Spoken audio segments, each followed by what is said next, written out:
যাই হোক, ধন্যবাদ যারা যারা ফলো করতেছেন। জানিও না কেন, বাট ধন্যবাদ। আজকে আপনাদের জন্য আমি এমন একটা স্টোরি আনছি। সেই স্টোরিটা হলো কিভাবে আমি আমার ছোট চাচাতো ভাইকে চাঁদপুরে ঈদ ঘাটায় হারায় ফেলাইছি। আমি হারায় ফেলাই না, সে নিজে হারাইছে আমার কারণে।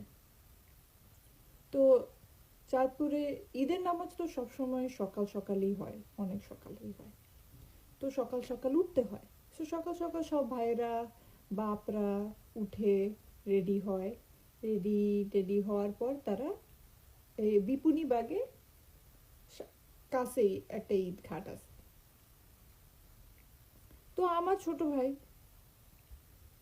ঈদের ময়দান, ময়দান বলে না ঘাট বলে, বাল যে করি আমার আমি সার্চ করে দেখছি, ঈদগাহ বলা যায়, ঈদগার ময়দানও বলা যায়, ঠিক আছে। যাই হোক, তো ওই দিন কি হইলো, সবাই বাসার সব ছেলেরা গোসল টোসল করে তাড়াতাড়ি রেডি হয়ে ঈদের ময়দান চলে গেছে। এখন শিহান হলো বাচ্চা মানুষ, শিহানের তখন হয় 5 অথবা 6 বছর ছিল। সো যদি 5 বছর হয়, ধরেন আমার হয় তখন 7 বছর 8 বছর ছিল। আমরা দুজনই বাচ্চা। সে ঘুম থেকে উঠতে পারে নাই সময় মতো, কারণ সে বাচ্চা মানুষ। তাকে কেউ, তার কাছ থেকে কেউ এক্সপেক্ট করতেছে না যে তুই ঈদে গিয়ে ঈদের নামাজ পড়ি। তুই বাচ্চা মানুষ, তুই ঘুম থেকে উঠ, যেই টাইমে তুই ঘুম থেকে উঠতে চাস উঠ। কিন্তু সে তো এখন উঠে দেখে তার ভাই ব্রাদার আব্বা চলে গেছে ঈদের ময়দানে। সে এসে, তার চেহারা এত কিউট ছিল ছোটবেলায়, সে এসে আমাকে ম্যানিপুলেট করছে। আমাকে ম্যানিপুলেট করতে সে সফল হয়েছে। সে এসে আমাকে বলে, সারাপু সবাই তো চলে গেল, আমিও তো যেতে চাই, আমাকে একটু নিয়ে যাবা। তো আমি আমি তো একটা ইডিয়েট। আমি চাঁদপুর শহর চিনি না, আমি ঢাকার মানুষ, আমি চাঁদপুরে খালি ঈদে আসি অথবা দাদুর সাথে দেখা করতে আসি। তো আমাকে একবার সিথি আমার বোন দেখাইছিল ঈদগার ময়দান কোথায়। তাও ওইটা দেখাইছে ও মাস মাস বছর আগে, ঠিক আছে। আমি ছোট্ট মানুষ, আমি কেমনে এত কিছু মনে রাখবো। তো আমি বলছি যে আমিও কনফিডেন্সের সাথে, চাঁদপুরের মানুষের কিছু থাকুক আর না থাকুক, তাদের কনফিডেন্সের লেভেল অনেক হাই। তারা কিছু জানুক আর না জানুক, কনফিডেন্সে তারা মিথ্যা কথা বলতে পারবে, কনফিডেন্সে তারা ইনফরমেশন দিতে পারবে। এখন এই ইনফরমেশন ভুল হোক রাইট হোক তাদের যায় আসে না। তো আমি কনফিডেন্সের সাথে বলছি, শিহান আমি মনে হয় পথ মনে করে যাইতে পারবো, তুমি যাইতে চাও ভাইয়া। সে তো তার বাপের সাথে রিউনাইটেড হইতে চায়। তো আমি বলছি যে ঠিক আছে, সমস্যা নেই, তুই তোর পর, তোর পাঞ্জাবি পর।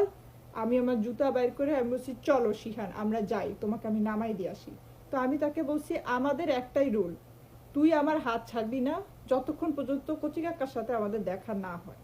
তো সে রুল ফলো করছে, পুরা পথ আমার হাত ধরেছিল। পথের অর্ধেকে এসে আমি বলতেছি, কি রে, আমি তো এখন চিন্তাছি না কোথায়, বিপুনিবাগের কাজ পর্যন্ত আসছি।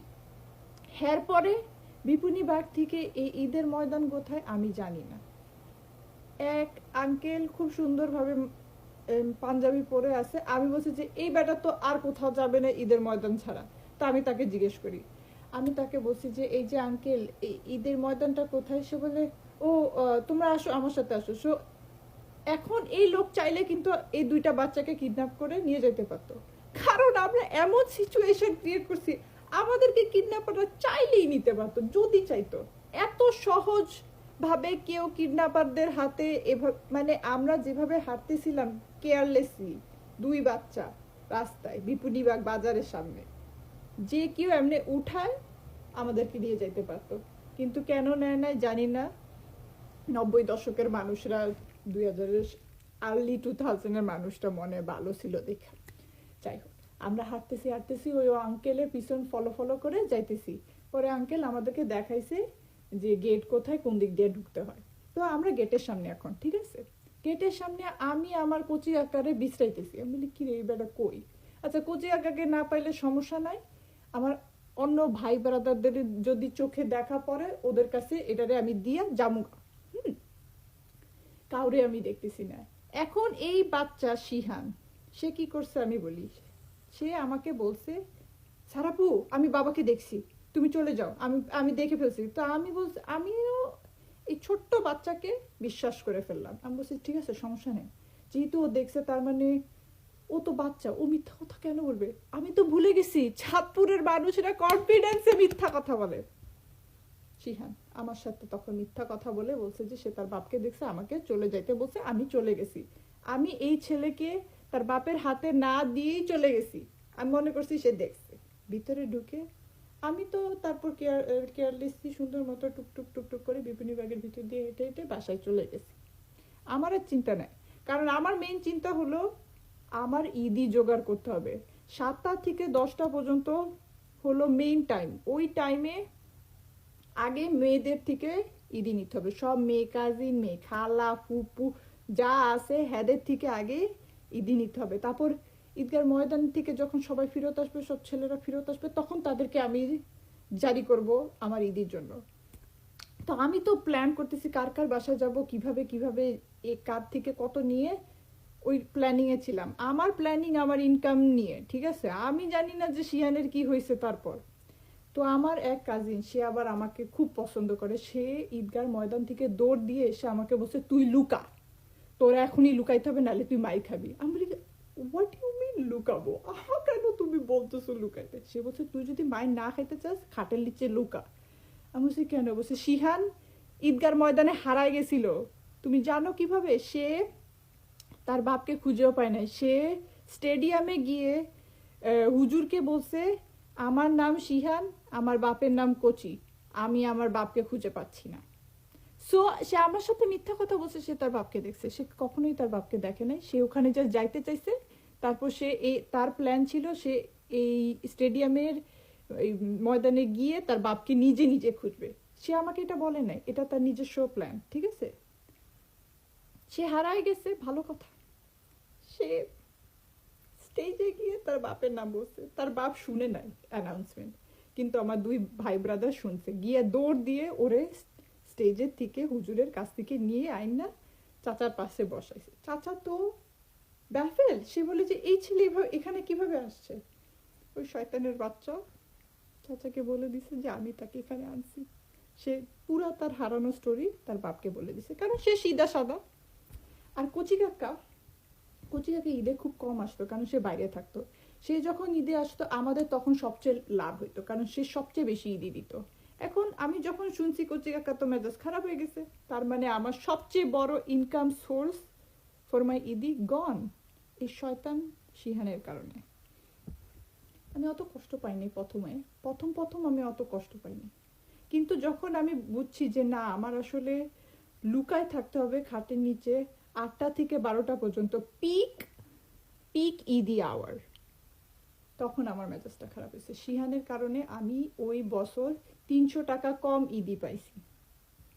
আমি পুরা দিন খাটের নিচে লুকাইছিলাম। পরে কচি কাকা আমাকে বিছাইতেছে। কচি কাকা পরে ফুপির বাসায় আইসা কয় সারা কই, সে জানে আমি ফুপির বাসা ছাড়া কোথাও লুকাবো না, বলছে সারা কই।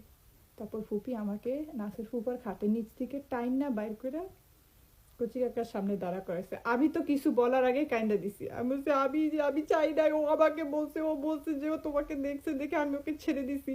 তখন কচি কাকা আমাকে বলে আচ্ছা, কচি কাকা জিনিস হলো মানুষকে রিফ্লেকশন করাবে। সে বলছে তুমি নিজে চিন্তা করো, এখন তুমি যে নিজে একজন বাচ্চা, তুমি যে আরেকটা বাচ্চাকে নিয়ে গেলা, তোমার তোমার কি মনে হয় তো ও ও এই কাজটা কি ঠিক ছিল?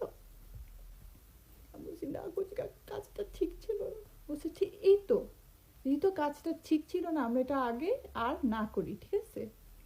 শিহান ওর ফ্যামিলির, ওর মায়ের ফ্যামিলির একমাত্র ছেলে সন্তান, ছেলে বাচ্চা সন্তান, ঠিক আছে। বাংলাদেশের মানুষরা ছেলে বাচ্চা সন্তান নিয়ে খুবই অ্যাটাচড। আমি এই ছেলেকে যদি আজকে হারায় ফেলতাম, আমাকে ওরাই মেরে ফেলতো, আমার নিজের আর মরতে হইতো না। যাই হোক, পরে এই সব কথা বলার পরে কচি কাকা ঠিকই আমাকে 100 টাকা হাতে ধরে দিয়ে বলছে এইসব আর যেন তুমি না করো, ঠিক আছে। মানে আমি করি না, এরপরে আমি আর কারোর কোনো বাচ্চাকে নিয়ে নিয়ে ঘুরি নাই। আমার আর কোনো ইচ্ছা নেই বকা খাওয়ার। আমি শিহানকে বলছি শিহান তোর মতো ফাজিলের সাথে আমি আর নাই, বাস এই কাহিনী। যান।